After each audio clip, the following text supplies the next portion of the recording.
why do you pick the subjects that you pick when you do comedy? Why are you attracted to these subjects? Because there's a lot of comedians who would love to do the stuff that you do, but they're too scared. Like they're too. I don't think they're scared. They're just doing what they want to do.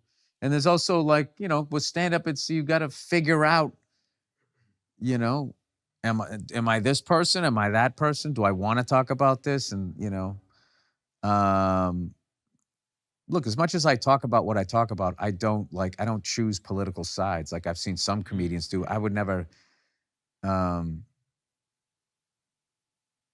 wouldn't do that because I just feel like, you know I know I don't have the answers. So I'm not going to sit there and tell people like, you know, who they're going to vote, who they should vote for or whatever. Not saying a bunch of comics do that, but I've seen people kind of doing that, especially during the last two that we've had. The last two elections that we had, it got pretty wild. The options, it was slim pickings.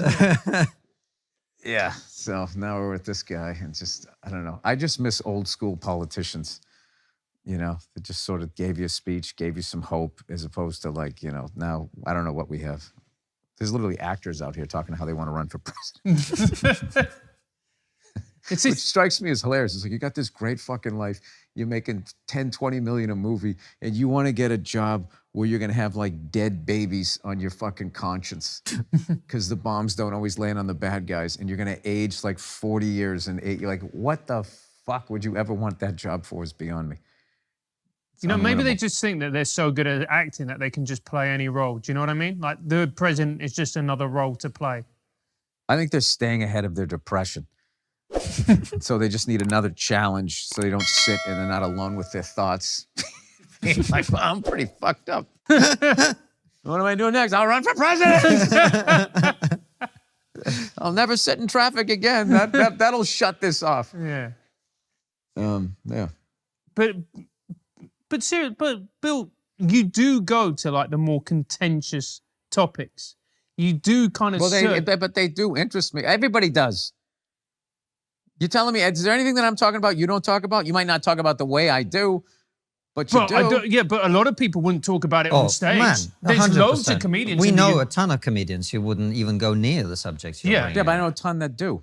Sure, no, of course. Yeah. So, I mean, it's just all like, you know, it's like music.